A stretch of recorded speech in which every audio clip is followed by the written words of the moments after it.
everybody, to the second episode of our Upskilled podcast, talking everything skills and training.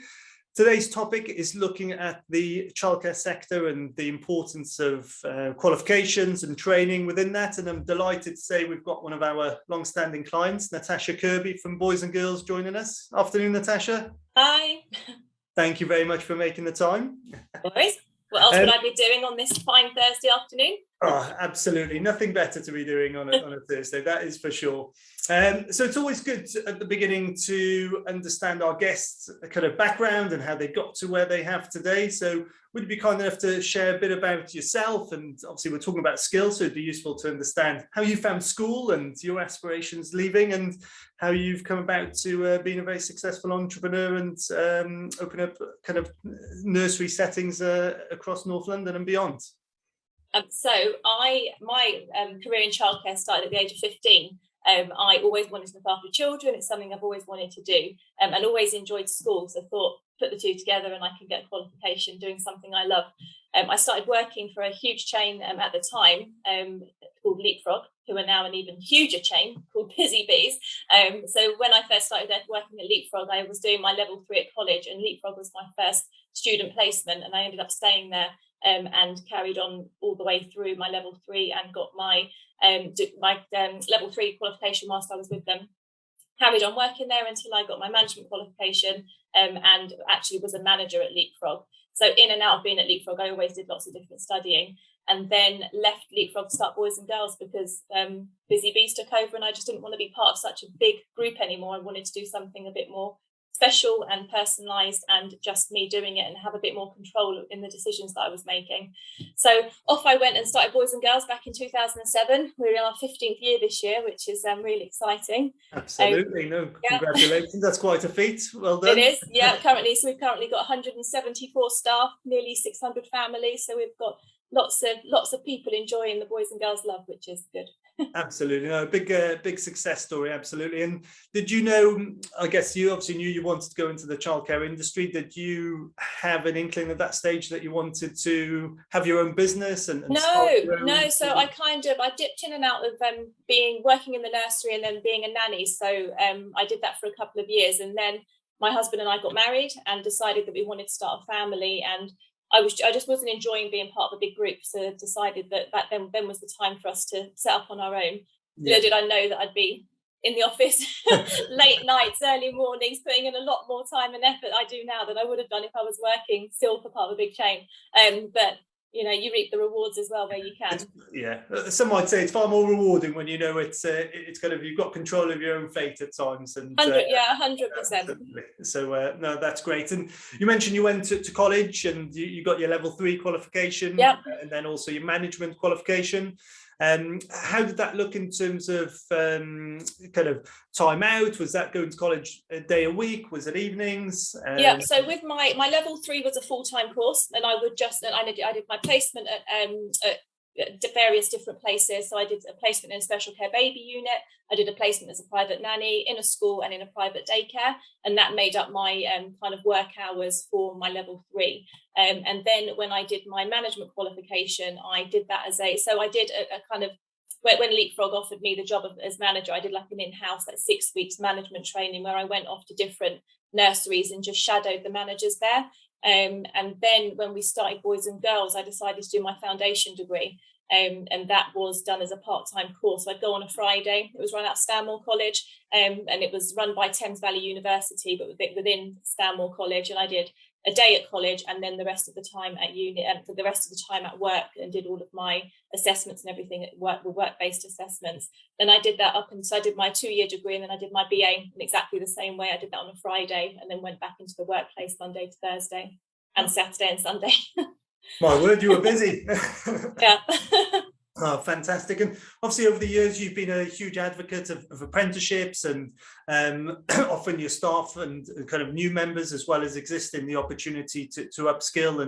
And what have you seen as the main benefits, I guess, to you as a business owner of being able to offer apprenticeships, especially in the childcare industry? I think, honestly, is having somebody that comes in with a totally fresh pair of eyes that hasn't had any other experience anywhere else, and not that anywhere else does it anywhere wrong, but nobody else is doing it our way. And just having somebody that comes in that you can literally train from zero to hero, and to be somebody that you want to for your practitioners to basically be like, rather than having to untrain maybe something that we don't do it in that certain way and then having to retrain them back the other way.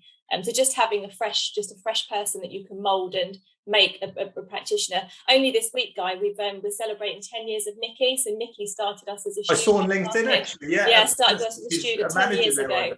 And she's now a manager. She's got huge potential and she's fantastic. And she's been through your level 4 and your level 5 apprenticeship. So we're constantly upskilling. Even if someone's level 3, it doesn't stop there. You know, I've currently got, I think, 8 staff doing their level 5 qualification with you, as well as all of our level 2s and level 3s that are currently studying. So I'm a great advocate for training and upskilling as much as we can.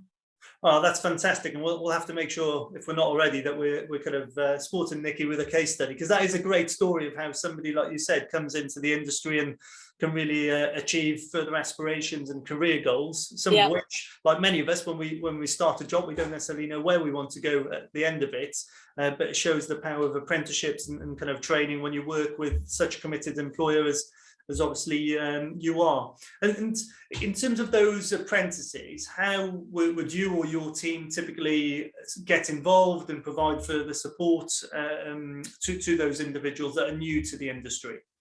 So initially they go through an induction process, which is a 3-month process. So in they come and, you know, they're shown the basic things, where to put your bag and where the toilets are, and if there's a fire, where do you go? And then over the next 3 months, we're looking at things like their individual development. Is there anything they're really struggling with? Looking at the provision, where any specific interests we've got. So we've got some staff members that are really interested in SEN, some staff that are really interested in the outdoor provision. So just finding everybody's got something they're interested in, and using that as almost a starting point and a building block to then grow from there. Within the nurseries, when apprentices join us, we allocate them a mentor, and that mentor is then responsible for making sure that they're happy, they're settled, they're making good progress. And then obviously their managers are there breathing down their necks if they're not meeting their deadlines. So we've got quite a good structure that works. And we've got a good success rate at Boys and Girls of getting you through your apprenticeship. So it works. No, absolutely. And we can testify to that. And do you find that kind of it helps around that retention piece as well as they're moving forward and kind of supports that feel of being part of the organisation? Yeah, absolutely. I mean, our apprentices are never treated as apprentices. You know, they come in as a member of the team. They don't come in as like a dog's body, if you like, that's just kind of asked to tidy up and clean the paintbrushes. They're very much in, and once we feel they're ready, they're given key children, and they're very much part of our team. So, and I think that goes a long way with helping to retain them, because they're brought into the fold very quickly and they're not made to feel any less important than our level 6 senior staff members.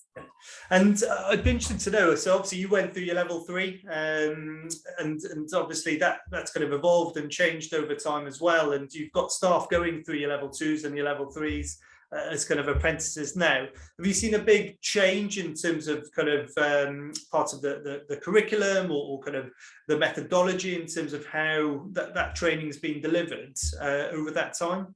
I think the flexibility that we've got now, I think the fact that if I could have done it as an apprentice when I was 16, 17 years old, I 100% would have gone down that route, because I wanted to be in the rooms with the children as opposed to being in a classroom all day listening to methods and everything else that's going, you know, kind of theories and everything that comes from the classroom. I think the content now is better than when I did my level 3. So I oversee the team that are doing their training, and I do think the content is better and it's valid for what we're doing at the moment.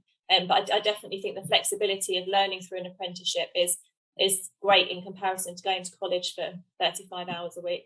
No, absolutely fantastic. And how then we'll come on to what's obviously been a very challenging couple of years, and I know it has been for us as a training provider in terms of communication with staff and the change in rules and change to home working and things. So I can only imagine, and again, I've got young kids, so I've seen it as a parent, how challenging it must have been for a business owner like yourself with all that workforce and looking at the change in legislations and health and safety and things around the pandemic. First of all, I'd be interested to know how, give us an idea of, as again, the business owner and the impact that's had on the business and some of the challenges, I guess, you've experienced over the last couple of years.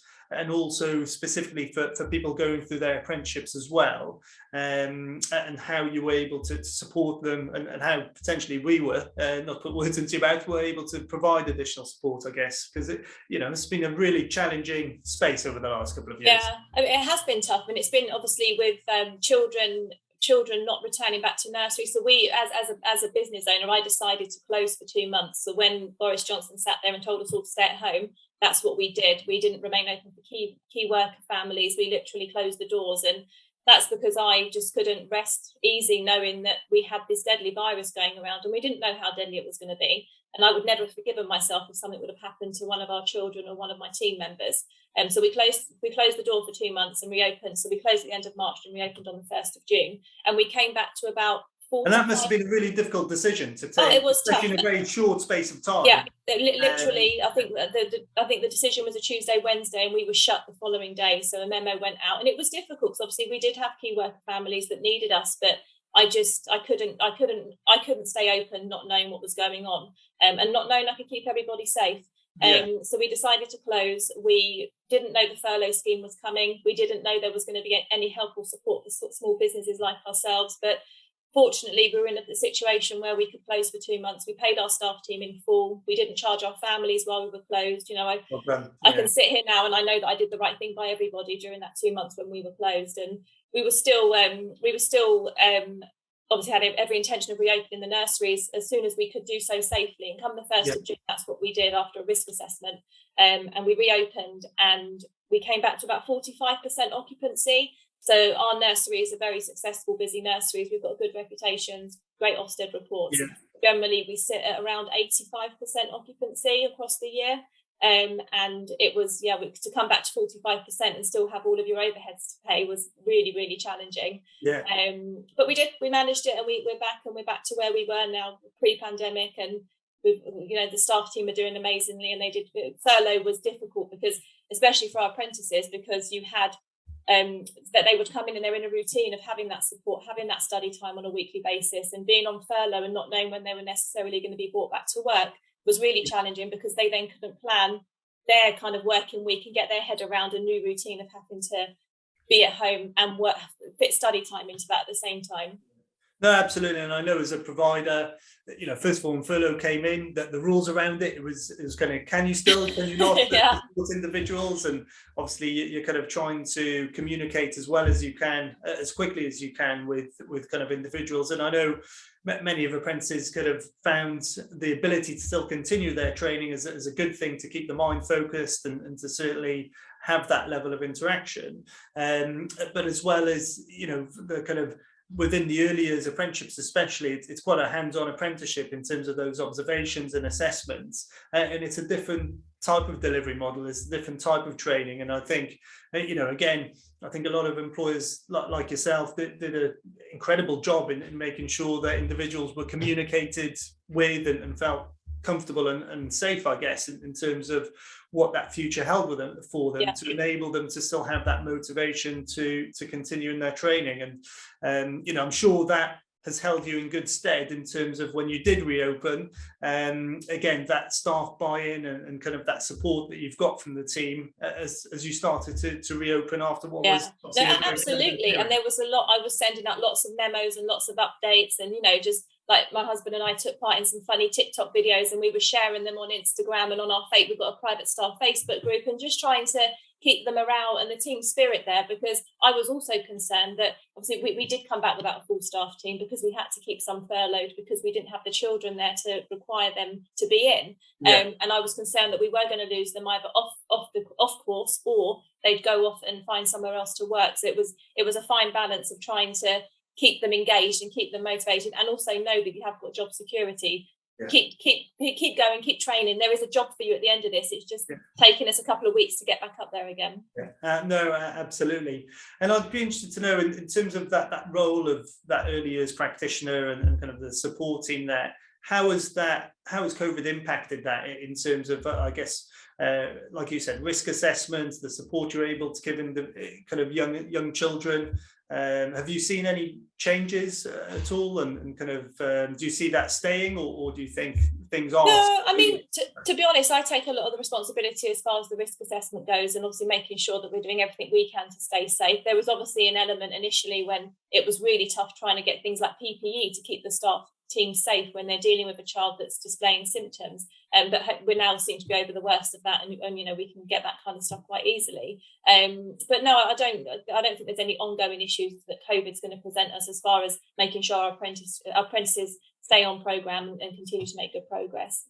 Fantastic. And in terms of moving forward now, are you kind of seeing children numbers and demand returning to levels that it was before? And are you able to, I guess, plan for that in terms of, and I'll come on to some of the challenges around staffing as well, but is that all returning now? Yeah, no, all good. Yeah, so across the group now we operate, so we've got 4 nurseries all based in South Hertfordshire and North London. All of them are at waiting lists, so we're all sitting up in the 80% again, so everyone's all back to where they were pre-COVID, which is brilliant. And everything's all, thank goodness, all settling down. Hopefully we're kind of coming out of the end of it now, and life will just get back to how it was C word. Absolutely, fingers crossed. And again, I guess part of the plans moving forward in terms of growth, etc., and staffing. How have you found that? I mean, there's obviously several reports, publications out there, and we see it and hear it from clients as well in terms of the challenge of, number one, attracting new kind of people into the industry, and also in terms of retaining people and having the ability to get those level 3 qualified practitioners. How are you finding that, and what do you see for the future? I mean, to be honest, we've given up trying to recruit level 3 nursery nurses. It's just that it's like trying to find unicorn poo. They're just not. There's no one around. Honestly, it is an absolute nightmare. And anybody that is wanting to come over has had an interview at somewhere where they're offering ridiculous terms and benefits, or we had a nursery nurse the other week, level 3 qualified nursery nurse that works for a group, and she's been offered to work 2 days at home. How can you be in ratios working 2 days at home? It just makes no sense. It'd be interesting to see what that role actually entails.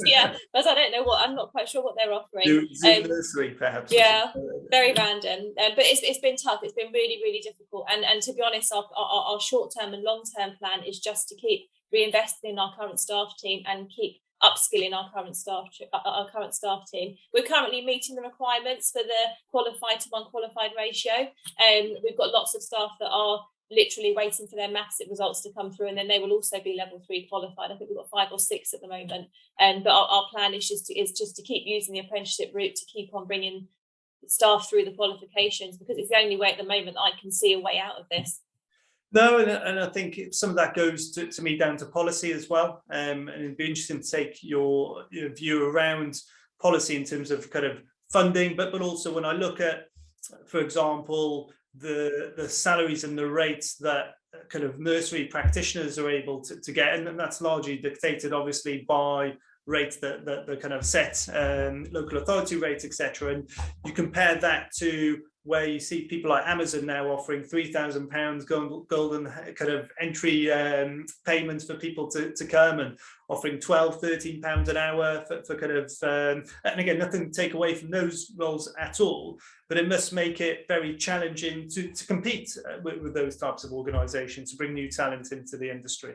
Oh, absolutely. One of our nurseries is located opposite an Aldi, and they're paying £11 an hour entry level to come in and make sure the shelves are all replenished. And we're as a minimum, we pay all of our team the national living wage. That's including our apprentices. We don't pay the apprenticeship rate or the national minimum wage rate.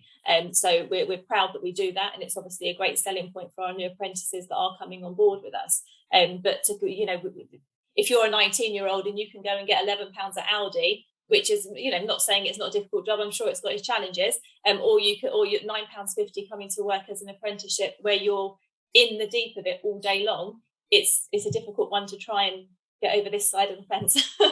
No, absolutely. How do you think, and I think it's probably the responsibility, or certainly is the responsibility of everyone in the industry, so I include ourselves in that, and being able to promote apprenticeships and the benefit of working and the kind of satisfaction of working within the early years sector. But how do you think we can try and combat that? And is it policy? Is it kind of awareness? Is it through advertising and things? What do you think that answer is? Well, we actually, so something new we're trying that we started in January actually was we slightly changed the direction of our advertising for staff. So rather than saying we are recruiting for level 3 nursery nurses, we are now recruiting for apprenticeships. So we've actually launched like an apprenticeship scheme. Come and do your apprenticeship with Boys and Girls Nursery. Alongside the childcare company, which is how we're kind of marketing it, and we have had quite a lot of applications for it. So our advert very much, I think it's about kind of educating people or potential apprentices on what you can do. If you come in and do a level 2 or level 3 childcare qualification, that doesn't mean you're going to be in a nursery for the rest of your life. It opens up so many other different career paths, and I think a lot of being an apprentice is understanding that you're not going to be in a nursery then for the next 50 years. You can go and be a social worker. You can upskill and you can go and do your midwife course. You can upskill and you can go into a college and be a tutor. There's lots of different pathways that you can take. And I think actually doing a childcare qualification opens up so many different doors and so many different pathways into so many different professions. And we are professionals and we should have that recognition, and we should be able to say, right, well, we want to go and do this now. We want one of our the lovely lady that used to work for us for many years, she went off to be a midwife, and another lady's gone off to be a sexual health nurse. And they've all done this on the back of on their CV. They've worked in a nursery, they've got their qualifications, and they've got experience working with young people. No, absolutely. And I think you kind of touch on a really key point that often frustrates me in terms of the way at times the childcare industry is seen, because they are professionals. Ultimately, they're looking after humans, after children, my children, kind of people's children. And my view is they're not necessarily given that respect at times, or being kind of looked at in that way. And is there that type of view within the industry, do you think? And do you kind of have an opinion on how the childcare industry is seen in terms of its critical nature to kind of allowing everybody to go and do their jobs? And no, absolutely. There's definitely an element of you just play with children all day, and or you wipe their noses to keep their noses clean, and you plan for, like when you talk about planning and individual children's learning and kind of all of the safeguarding things that we need to be aware of. People are so surprised that we even have that on our radar. But I do think things are changing, though. I do think that there is a change and there is a shift in how the early years workforce are being looked at. And whether COVID has something to do with that, I don't know. But I do think that we are being seen now that we are professionals. We are teaching the younger generation, and hopefully that continues. And it is good for the sector. Excellent. And obviously training is a big part of it in terms of the regulation around it for Ofsted requirements and kind of things like that. Do you think that more can be done in terms of creating, you mentioned some of those career pathways and kind of understanding the different routes that kind of an early years apprenticeship and qualification can take you? Do you think there are more creative ways we can perhaps promote some of those different pathways and some of those career opportunities for somebody who's young or old, who's first coming into the industry as kind of a childcare practitioner? Yeah, I mean, obviously, visual's always good. We've produced a flyer, like a poster that we're sharing on social media, and that's been really useful in showing young people where they can go if they want to come and start a career in nurseries. I think having interviews, as I mentioned earlier on, Nikki, who's been with us for 10 years, she came in as an apprenticeship training, and she's done fantastically well and is now a qualified level 5 manager. Having kind of interviews and kind of podcasts with those kinds of people, just to show where the progression is, and that you're not just in a room all day, every day. There is progression there. Absolutely, and that's a great point, Hannah. We should definitely do that with Nikki as a future point. And that's fantastic. And then in terms of, I guess, kind of other qualifications and kind of management, do you need to have that childcare experience to come and essentially be able to come and work in the industry, or is it open to anybody? No, they've always had that ambition and that desire, but moved down a different route in terms of their kind of employment, but has always had the view to maybe I could go back. How could they do that? No, so we've literally, I've just taken on a lady at our Rickmansworth nursery. She was a bank manager, a high street bank manager. She went on maternity leave when she had her son. She's had her son now. He's only a baby still. and she wanted a change in career, so she's come to us and she's doing her apprenticeship while she's working alongside, and her little boy's in the baby room. So she's come from being a bank manager and managing I don't know how many staff, and obviously a high street bank, to now coming in and working in our toddler room at Boys Nursery. So, but then we also have mums that come in that have maybe taken 5 or 6 years off work, that come from lots of different backgrounds, who then want something that's going to fit in with their children and the school run and term times, that they can then do alongside gaining a qualification whilst they're earning money, whilst their children are at school. So there's lots of different people that are coming in. And you don't have to have any experience, because we can give all the experience that's needed as soon as you walk through the doors. Super. And what about men in early years? I know there's campaigns to kind of get more men involved in early years and working within early years. Again, what's your view around that? And do you have any men currently working within? Yeah. Oh, you should know this guy, because we've got some on programme with you. I do. I just like to bring the listener into the conversation. Yeah, no, we do. So I'm a great supporter of men in childcare. We've got nursery nurses, room leaders. Our deputy manager at Rickmansworth, he's a male. We've got 2 male maintenance men that go around the nurseries, and the children love seeing them with their toolbox and what you're up to today, what you're fixing today. So I know I'm a great advocate for males in childcare. It's a great thing, and why shouldn't they be? There's no reason for them not to be. So shouldn't even be a question. They should just be accepted, and it should just happen. Oh, absolutely. No, I'm totally with you. And one thing you mentioned before is the kind of lack of qualified level 3s at the moment, and I'd be interested to understand the impact that has on your ability to grow the business as well, in terms of you find yourself having to turn away kind of families and people and children ultimately as well, because of capacity issues and things like that. Yeah, I mean, to be honest, we're okay. As I said earlier on, we are hitting our ratio, so we're fine. We have got more qualified than unqualified staff, as part of our kind of ongoing auditing and making sure that we are developing and meeting the requirements. We have obviously got several staff that are doing their level 3 training and their level 5 training at the moment, so we can demonstrate that we are trying. We are really trying to upskill our staff team, and obviously we're doing that as best as we can at the moment. We're about to open a new nursery, so we haven't yet started recruiting for that one. It'll be interesting to see how that goes. I'm not looking forward to that challenge. Where's the new one going to be? Where's the new one? In Mill Hill. Okay. Yeah. So we've got a new one coming there. So we're just going through planning permission at the moment. We should get our feedback at the end of February, and then we should hopefully be building that over the summer, ready to open spring next year, which is exciting. But the thought of staffing that is going to be a challenge, definitely. But as far as turning families away, no, we haven't had to do that. I think something that's helped us actually over the last couple of months is that we've had a shift in ratios. So we had quite a young nursery when we came back from COVID, and now all of a sudden they're starting to move up into the 1-4 and 1-8 ratio, which is obviously affecting our staffing levels. So that's helped us over the last couple of months. And we have got new staff starting, they're just not qualified.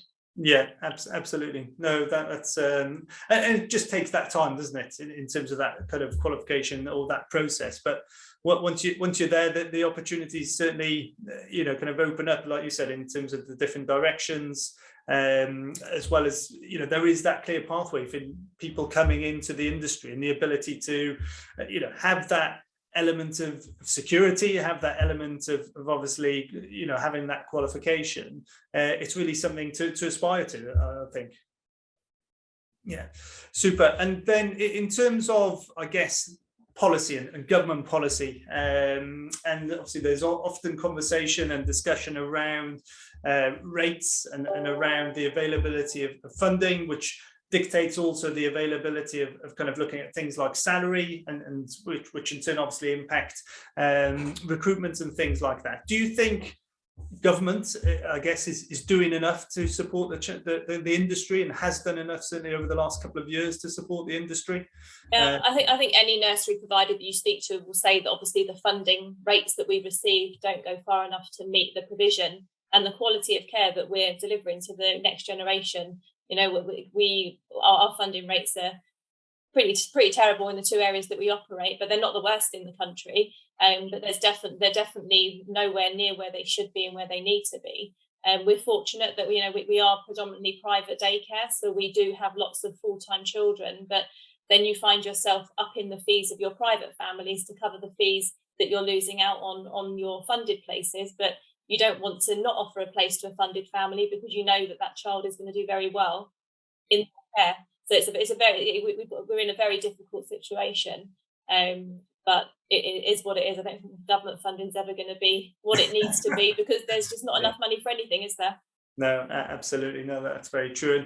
And in terms of the role of that early years practitioner, how do you see that, or how have you seen it, I guess, evolve over the last 15 years in terms of the actual practice? And what do you think the next 5 years holds? Obviously, there's more things like technology coming into place, and I'll be interested to see how that has changed some of the way you interact with the children, and if you see, kind of what that future brings in terms of those additional ways to connect and with those young individuals. Well, I think that the workforce is definitely more professional now than it was when I started. I've been doing this for 21 years now, and when I first came into a nursery, it was very much just playing with the children, and that was my role. And even as a student, and when I worked my way up through the ranks, it was very much just making sure the children were having a good time, and that was pretty much as far as it went. But now there are so many more pressures and responsibilities on the workforce to make sure children are making good progress, that they are happy, that they're secure, they're making good attachments. So that there's definitely a lot more on us to be professional, and I think it's the right way to go. Teachers are professionals, and we are early years teachers, and we too are professionals and should be seen for that. And I think it can only continue. And as far as technology goes, we've gone very digital in lots of our processes. Everything's online now. We've just gone on to a new app where everything we share is with parents online, rather than kind of stand at the door and doing a really long handover. And the children are obviously accessing a lot more technology. My 10-year-old knows her way around the iPhone more better than I do. It's embarrassing, yeah. But it's the way of the world, isn't it?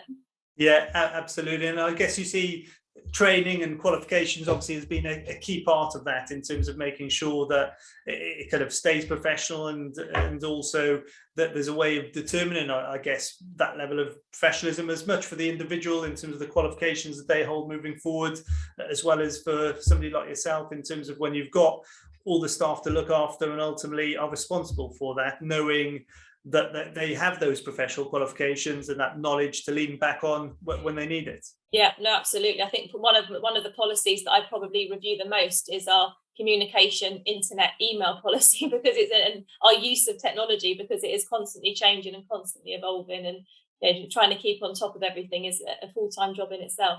Absolutely. And how have you, obviously as part of the apprenticeship, you've got that whole kind of the 20% off the job, which we kind of monitor closely. And has that been a challenge for your managers to support, and for you to support, especially as you've got staff isolating? We were talking before where, you've kind of still got obviously individuals having to isolate because of COVID, and it must be at times a daily kind of change in terms of what are the ratios in certain kind of services, and how kind of important is this still to make sure that actually that quality of the training and the support and the mentoring that you kind of mentioned that you provide your apprentices doesn't get diluted because of, obviously in what is still a challenging environment in terms of knowing what staff are going to be in every day? Yeah, to be honest, ultimately we've made the decision to invest in our apprentices, so we know that we have to give them that time out to be able to do that side of the learning. Obviously they're learning lots whilst they're in the nursery, and obviously they're in the nursery for, like you say, 80% of the week, and so the 20% we've adapted our rotas basically to make sure that all of our apprentices get their 20% off the job time. Some of them decided to spend it at nursery, and they might be in the staff room doing work because it's quieter than maybe going home. Some go in the office in the afternoon because they might not be able to access a PC when they're at home, and others go home and do their work. But we don't struggle to get the 20% off the job on a week-to-week, month-to-month basis. Some staff like to have it. Some of our apprentices like to have a day a month, as opposed to having all of their time kind of spread across the month. But we're flexible. It's whatever to meet the needs of the apprentice, to make sure that they're making progress in getting their work uploaded.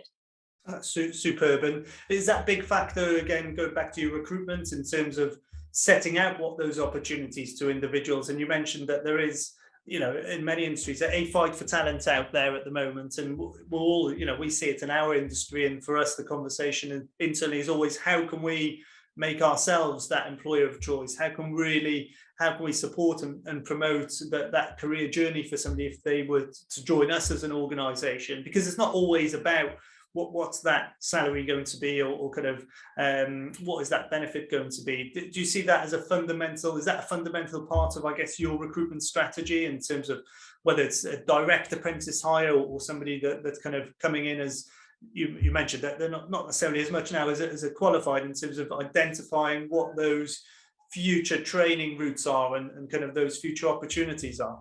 Oh yeah, absolutely. And that comes initially out of discussions when we have our interviews. So obviously, when we have our interviews with our apprentices or anybody that's coming into the team, we discuss the flexibility that we can offer and the support that we offer. And then the conversation then comes into the workplace when apprentices or nursery team members join us, and they're having conversations with their team.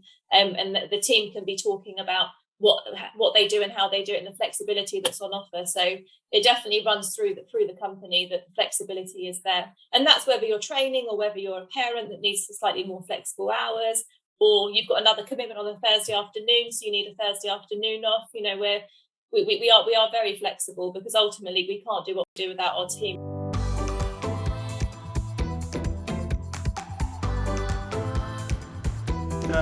A challenge for us at the beginning in terms of getting learners to really motivate and understand is around functional skills. Number one, how do you see the importance of that? Again, as a business owner and as somebody who's employing these individuals around ensuring that they do achieve their functional skills, do you see the benefit of it? And secondly, what are, I'd be interested to know, and also we gather it as part of our kind of feedback from learners, but what changes do you see with individuals from when they do get their functional skills and how they're able to then utilize those skills? Because it's a really important and at times kind of splits conversation in terms of opinion around the relevance of it. And we're certainly believers of it, but at times trying to get somebody motivated who's just come out perhaps of school or college and had years of being told they're no good at maths perhaps, or not necessarily getting the support, and kind of re-energizing them and getting them motivated and getting them to have that belief that it's useful and they can do something with it, it is one of our most challenging exercises. What's your view of functional skills as an employer? They're vital. I've got, that we need them, 100% we need them. Obviously the ICT is brilliant, the literacy is brilliant, the maths is hard. It's really difficult. So, we've got I think we've got 6 apprentices currently that have passed all of their functional skills bar the maths, and they've completed their level 3, but they're probably on their 3rd or 4th sitting of the maths exam, because it's really, really challenging. There's definitely a place for the maths exams. Obviously, we need to make sure that practitioners have got a good understanding of maths so that they can then take that into the nursery and make sure the children's provision is strong. But I don't know that it needs to be pitched as high as it is at the moment. Obviously, there's been a lot of change with the math. I know that obviously the GCSE rule came into place back in 2014, and then 2017 it went back down to the key skills. And I know they're not quite as hard as the GCSE maths, but I don't think they're far off it. Yeah. I mean, it's been a long time since I did my GCSE maths, but they are really challenging. So I think I know you don't have any control over how tough they are, but I think that is definitely a barrier to people coming into doing the early years. When you find out that you have to do a maths exam to pass your level 3, it's definitely a barrier for some people, because maths is hard for people. Yeah, no, absolutely. You're right. In terms of control, we don't around it, but it's always useful to get obviously feedback and around the level of it and kind of the relevance of it. And I think it's great to hear you holding it in such high value in terms, because as we do as an organisation, I think the level is something that certainly we get a lot of feedback on in terms of what the expectation is of the individual and actually what they're using it for kind of moving forward as well. So yes, functional skills I think will continue to be a hot topic and one that is keenly discussed in terms of all of those areas. And in terms of somebody who's hopefully listening to this and kind of thinks, I've been inspired, what would you say are the main benefits of working within the childcare sector and kind of becoming a practitioner, both personal as well as professional, for somebody who's out there who's interested? And what is that next step for them in terms of turning that idea into a reality of trying to find a role within industry?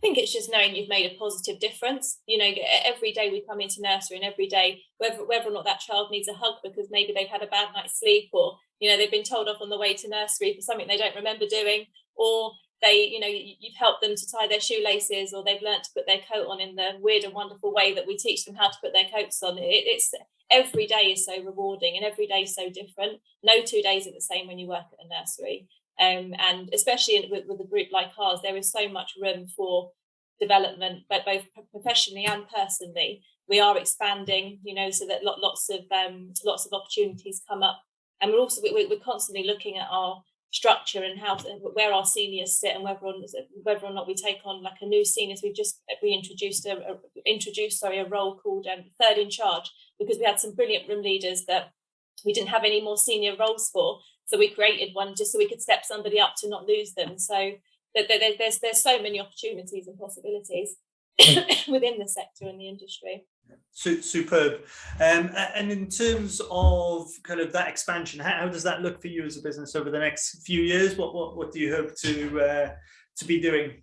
Well, I think we've got our Mill Hill nursery that's coming along. Hopefully that'll open this time next year. And then just you know, there's always things happening, Guy. Always things happening. Absolutely. We'll just see what happens in the next couple of years. So we're always looking at opportunities.